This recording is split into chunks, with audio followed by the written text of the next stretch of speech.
يوم سيدي كنا نضبط لاجئين، جاتنا عجوز في تيارة، وانا جايه هي وبنته، على اساس ان بنته، طبعا بنته سيدي كانت برا في المكتب، احنا كنا نضبط داخل المكتب. وانا جايبت لي هويته وهويه بنته، وانت تقول يا ابني عندي معي انا وهالبنت. قلت لها هات يا حج، لما طليت على الهويات قلت لها نادي لي بنتك. قالت البنت مريضه. قلت لها يا اختي يا خالتي ما نقدر اذا ما نشوف الشخص بنفسه ونتاكد منه يعني بشكل دقيق ما نقدر احنا نسجل. هاي تعليمات.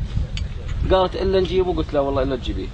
راحت جابت البنت، يعني الصوره تختلف عن الواقع، يعني اللي بالصوره يختلف عن الواقع. طليت على شكل البنت ما هو شكل يعني بنت عاديه. طلينا يعني وخذيت اوراقها، ولما طليت عليها مضبوط يعني ما هي. طليت على يديها، على شكلها، على هذا يديها عليها شعر سيدي. عليها شعر يعني، والشكل غريب سيدي. شكل غريب. وديت القائد السريه، قلت له سيدي تفضل شوف هذه عندي اليوم. قائد السريه قال وش فيه يا علي؟ قلت له والله سيدي شاب هذا متنكر بلباس بنت. قال لك شلون عرفت؟ قلت له سيدي مبين طلع عليه. وانه يقول له قائد السريه يقول له اخلع القمطه اللي رابسها على راسك.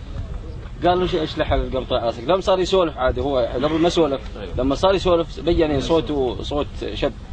واتخذنا بحق الاجراءات.